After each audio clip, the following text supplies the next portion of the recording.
They say the sun in that part of the world is an impartial judge. It bakes the righteous and the wicked with the same unforgiving heat. But on that morning, it felt like a spotlight, a celestial witness to what happens when the laws of men clash with the laws of the soul. 3 rifles. 1 condemned man. And the one thing nobody, not the hardened soldiers, not the grieving villagers, not even the man about to die, could have ever predicted. A child. A child who stepped out of the crowd, out of the silent fear, and placed himself directly between a dying man and his final judgment. This is the story of that moment. The story of what he did. And why it changed everything. The air was thick enough to taste. Gunpowder. My heart hammered against my ribs, a desperate drumbeat in the cathedral of silence. The captain's voice was a razor blade, slicing through the heavy morning air. Ready! The clicks of the safety catches on 3 rifles were the loudest sound in the world. Louder than the wails of the women. Louder than the buzzing flies. This was it. The final breath. The precipice. My mind wasn't on my life, but on the cold, hard logic of this end. They called me a monster. A rebel. A name whispered to scare children. And now, my story would end here, a punctuation mark of violence in the long, bloody sentence of this war. I braced for the impact, for the fire that would tear through me. Aim. But the fire never came. Instead, a shadow. A small, impossible shadow fell over me. The world held its breath. Before we learn what that shadow was, and how it stopped 3 bullets in their tracks, I have to ask you to do something. If you believe that one small voice can silence an army, that one act of courage can rewrite a history of hate, then hit that subscribe button right now.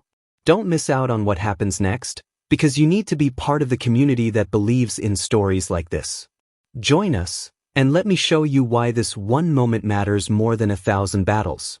The silence that followed the captain's command was different. It wasn't the silence of anticipation anymore. It was the silence of confusion. A fragile, crystalline thing that seemed to shatter the oppressive weight of the moment before. I could feel it even through the thick, rough fabric of the blindfold. The pressure in the air changed. The collective gasp of the villagers was a physical wave. What was happening? From behind the blackness of my own personal night, I heard a scuff of leather. A boot shifting in the dirt. Then another. A nervous energy rippled through the execution squad. These were men trained to kill without hesitation, to follow orders with the mechanical certainty of a clock. But the clock had stopped ticking. What is this?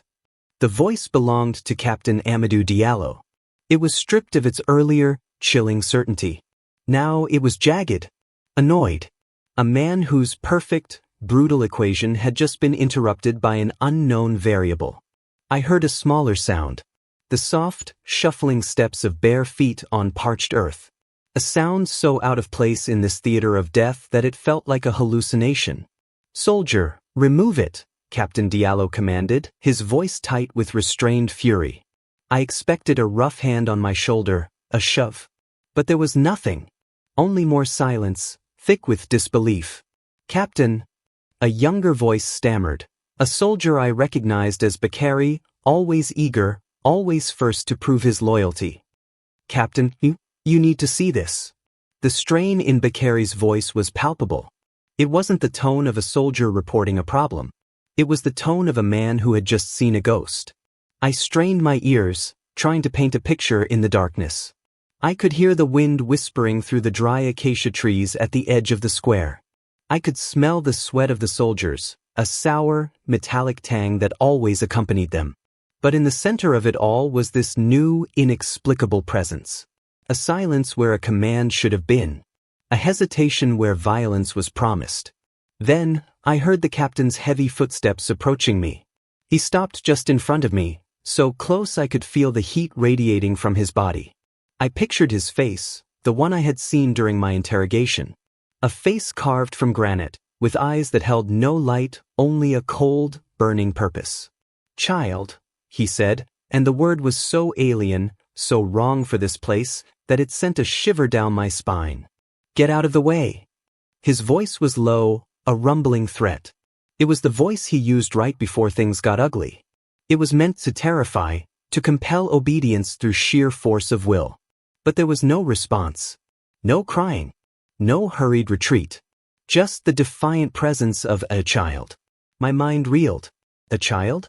What child would be foolish enough, or brave enough, to do this? The children of this village, of every village caught in the crossfire of this war, had learned to make themselves small, to become invisible. They knew the sound of army trucks long before the dogs did. They knew the difference between a firecracker and a gunshot. They knew that men in uniform were not sources of comfort, but harbingers of pain. For one of them to willingly step into the path of men like Captain Diallo, it was unthinkable. I said, Diallo repeated, his voice rising, the granite cracking to reveal the magma of his anger beneath. Move. Now. Still, nothing. I could almost feel the standoff. The immovable object of the captain's authority crashing against, what? An unstoppable force of innocence? It made no sense. This was my end. It had been written the day they dragged me from the marshes, wounded and exhausted. I had accepted it. I had spent the last few nights not praying for my life, but trying to remember the faces of my wife and daughter, trying to burn their images into my memory so I might carry them into whatever came next. I had tried to make peace with the man I had become, the things I had done, the good intentions that had curdled into brutal necessities. They called me Adama Traoré, the scourge of the West, a name that was once a banner of hope for some, and was now a death sentence. I thought about Captain Diallo. In the dim light of the cell, he hadn't just interrogated me. He had studied me. He spoke of order, of national unity, of the cancer of rebellion that needed to be cut out for the body to heal. He spoke with the chilling conviction of a zealot. He told me about his own village years ago, burned to the ground by a rebel faction. He never said it was my faction, but the accusation hung in the air between us. He was a man hollowed out by a loss and filled back up with ideology.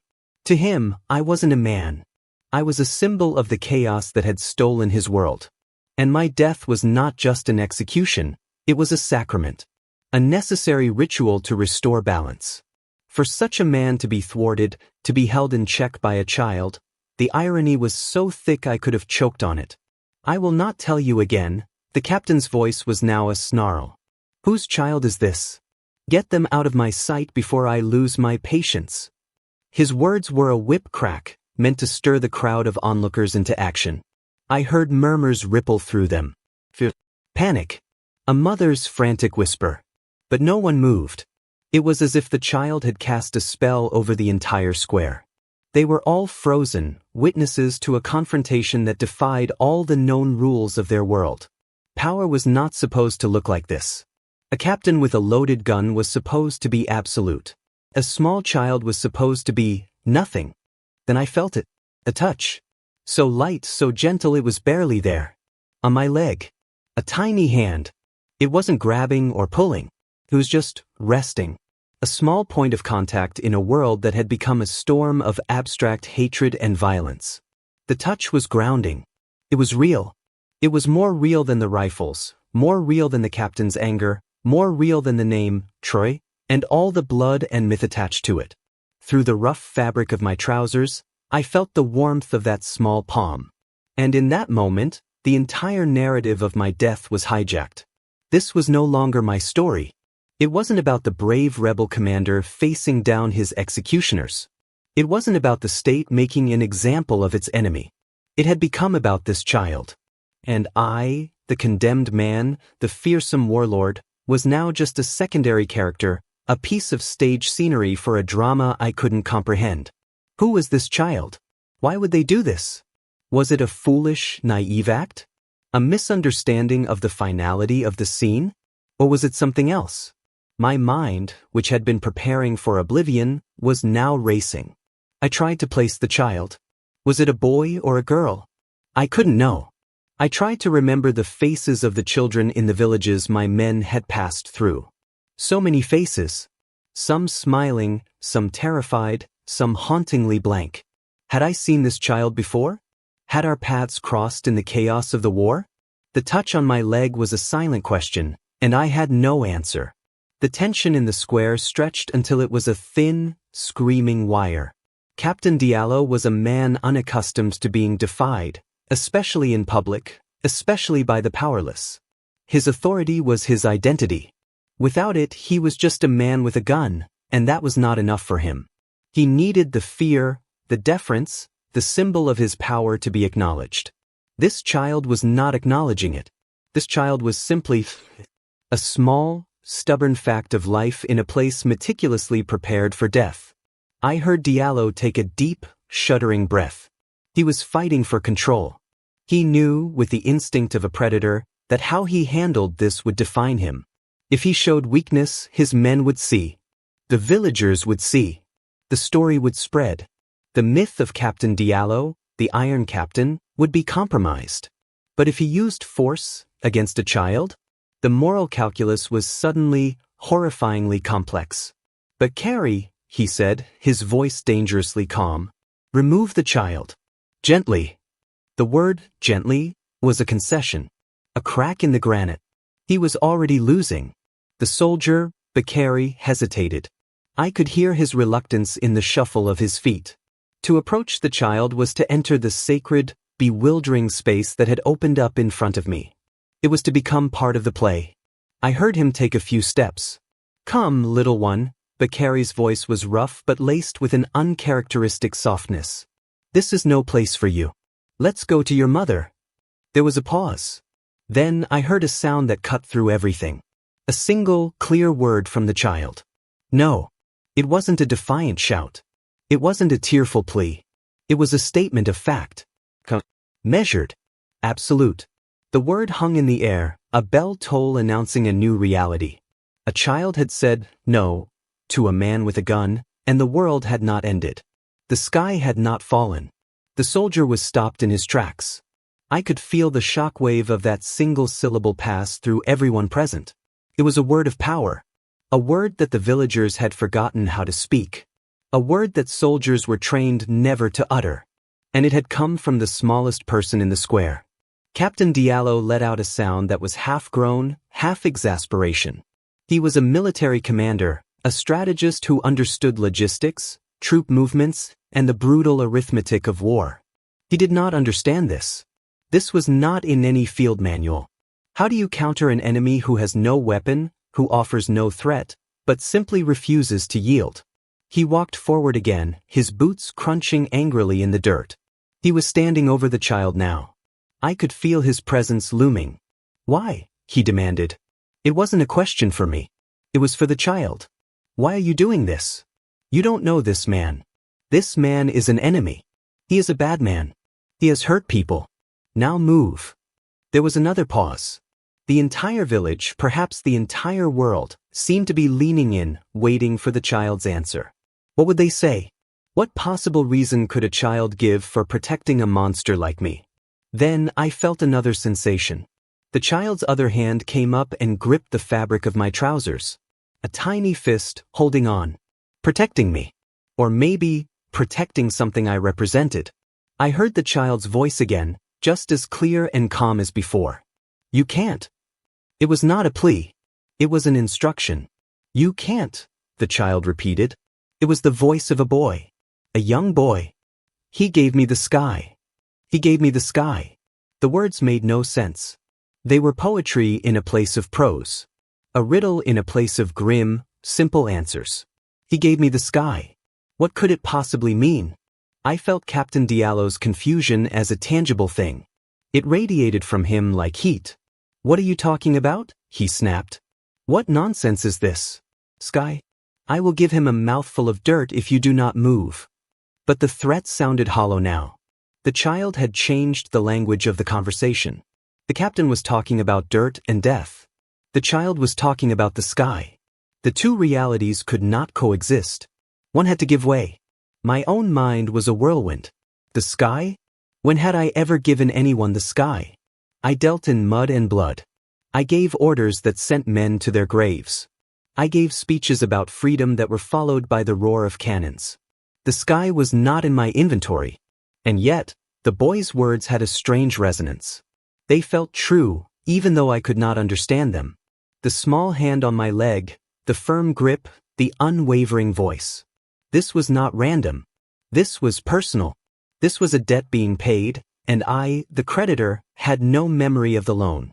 The situation was now completely outside of the captain's control. The execution had been derailed. The solemn ritual of state power had descended into a bizarre public negotiation with a child. The villagers were no longer just cowed spectators. I could hear them murmuring, whispering. The boy's words were spreading through the crowd. He gave me the sky. It was a seed of myth, planted in the fertile ground of their desperation. They, who had lived under the gray sky of fear for so long, were suddenly given a glimpse of something else. Enough!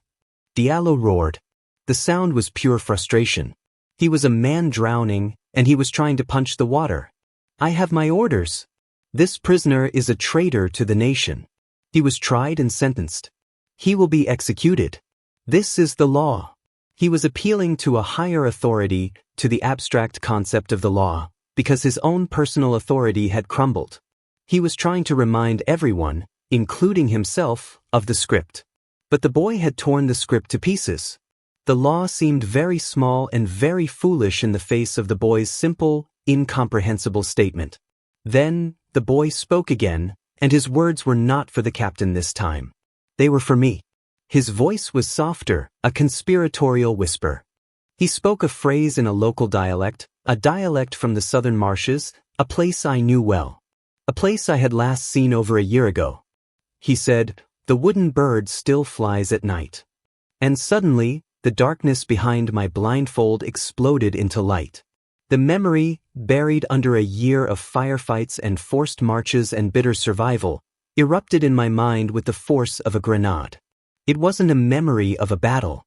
It wasn't a memory of strategy or death. It was a memory of a mistake.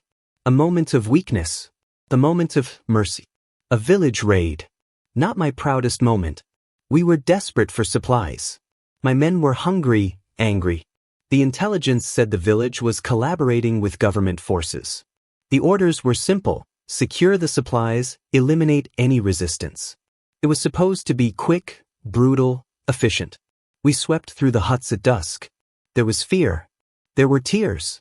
But there was no real resistance. Just poor fishermen and their families. We were taking their grain, their dried fish. My second in command, a hard man named Musa, was ready to make an example of the village elder. To burn a hut. To instill the proper level of fear. It was the textbook strategy. The brutal logic of our war. And I had stopped him. I don't even know why. Maybe I was tired of the logic. Tired of the burning huts and the terrified faces. Tired of becoming the thing I swore I was fighting against. In one of the huts, a small boy, no older than 5 or 6, was huddled in a corner, clutching a piece of wood. He wasn't crying. He was just watching me with wide, dark eyes. Eyes that weren't filled with hate, just a profound, bottomless terror. Everyone else was looking at my gun, at my men. He was looking at my face. And in that moment, I saw not a collaborator's son, not a future enemy, but just a child, trapped in a nightmare made by men like me. On my belt pouch, I had a small trinket. A little wooden bird, carved by an old man in my own village when I was a boy. A good luck charm.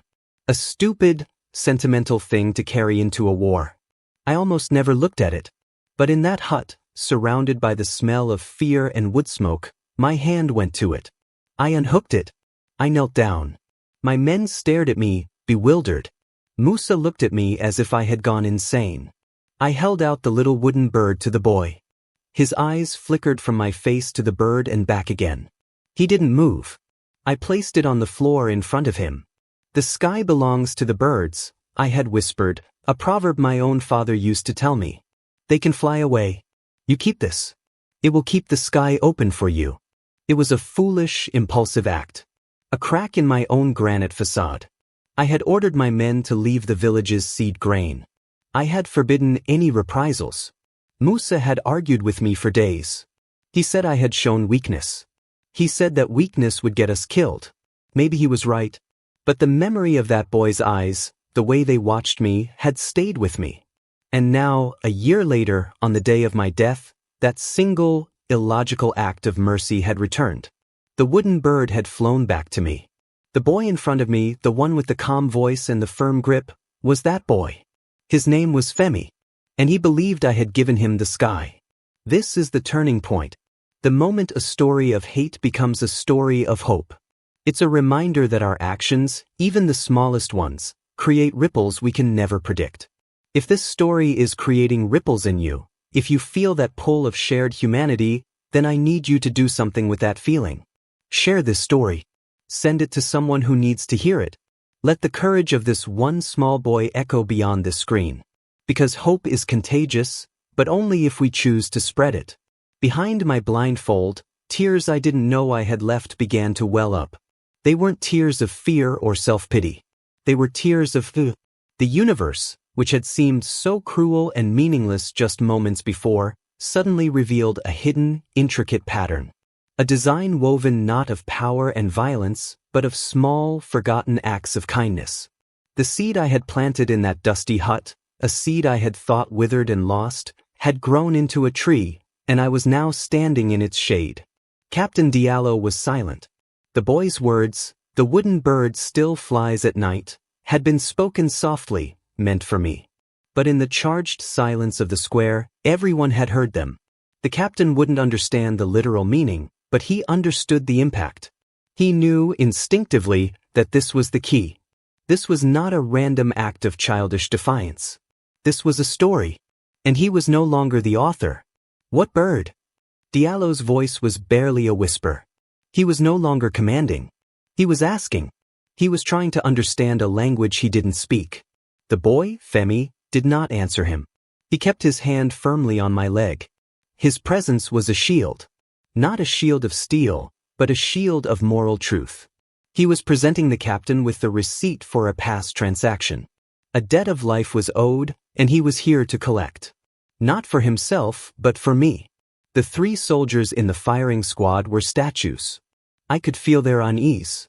Their rifles, which had felt like extensions of their will, must now have felt impossibly heavy in their hands. They were ordered to kill a man. A symbol. The rebel Traoré. But now, in front of them stood a boy, defending a man who had given him the sky. How do you shoot through that? How do you pull a trigger when your target is wrapped in a story of such impossible grace? The mechanics are easy. The finger moves, the hammer falls, the bullet flies. But the humanity of it, the humanity had become an obstacle. Diallo, I realized, was facing the same choice I had faced in that hut a year ago.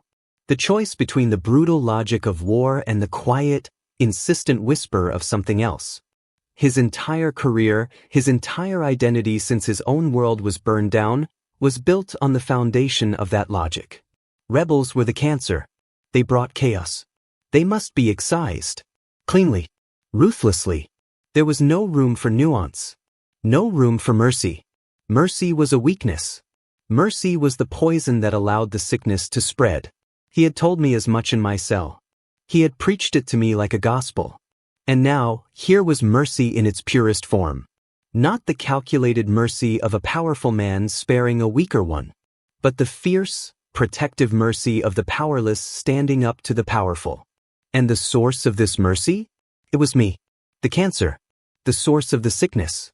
The logic was devouring itself. Phi, the monster, was capable of an act that inspired this kind of beautiful, insane courage. Then what did that make me? And if he, the righteous soldier, were to extinguish that light, what did that make him? I could almost hear the gears grinding in his mind. The conflict was no longer in the square. It was inside his skull. The external battle was over. The internal one had just begun. The fate of Adama Traoré was no longer the issue. The issue was the soul of Captain Amadou Diallo. He had 2 paths. One was easy. Shove the child aside. Reassert his authority. Give the order. Let the bullets fly. The story would be that he was a strong commander who would not be deterred by sentimentality. The law was upheld. Order was restored. He would sleep that night in the cold, hard bed of his ideology. The other path was terrifying. To lower his weapon. To acknowledge the boy's truth. To let me live. To do so would be to admit that his entire worldview was flawed. That good and evil were not so neatly divided. That a monster, could plant a seed of grace, and a hero could be the one to crush it. It would be an act of professional suicide. He would be seen as weak. His superiors would demand an explanation he could not possibly give. How could he write in a report, execution cancelled due to a child, a wooden bird, and a story about the sky? He would be a laughingstock. His career would be over. But to ignore the child, I could feel the weight of the village's eyes on him. They were no longer just afraid. They were watching, judging. For the first time, they were not seeing a symbol of power. They were seeing a man with a choice. And they would remember that choice long after the dust had settled. Their fear had been replaced by something far more potent, expectation. They were waiting to see if the Iron Captain was made of iron all the way through, or if there was a heart beating somewhere inside the uniform. What would you do in that moment? Your entire identity, your sense of justice, your professional future on one side. And on the other, a small boy and a truth that shakes you to your core. The answer defines who we are. It's in these moments that character is forged. If you believe these are the conversations that matter, the questions we need to be asking ourselves, then join our community. Subscribe now because we are building a space where these difficult questions aren't just asked, they're explored. Become part of the conversation. Time seemed to slow down, stretching into an eternity. Each heartbeat was a drum pounding out the rhythm of Diallo's indecision. I imagined his face, the muscles in his jaw tight, his eyes darting from the boy to me, to his soldiers, to the silent, watching crowd. He was trapped. Utterly and completely trapped. Not by walls or guns, but by a simple act of love. He had marched into this square the master of a man's life and death, and he was now a prisoner of a child's conscience. He took a step back. A single, small step. But it was a retreat. It was a concession. It was the first tremor in the earthquake that was tearing down the fortress of his certainty. He raised a hand not to strike, but to rub his temple, a gesture of profound weariness. He was no longer the predator. He was the one being hunted, pursued by a truth he could not escape. "Lower your weapons," he said. The words were quiet, almost lost in the breeze.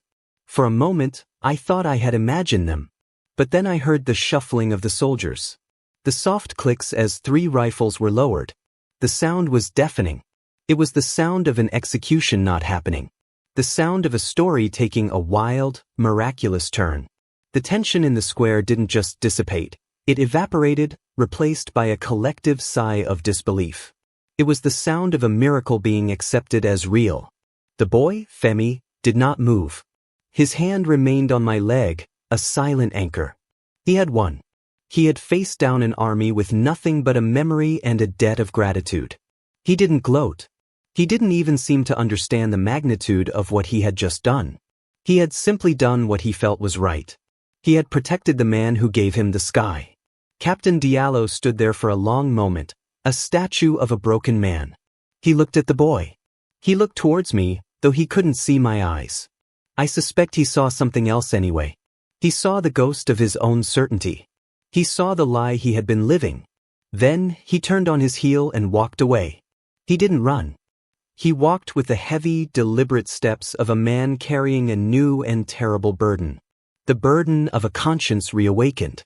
His soldiers, confused and leaderless, hesitated for a moment, then followed him, a disordered retreat from a battle they had not been trained to fight. The square was left in a stunned silence.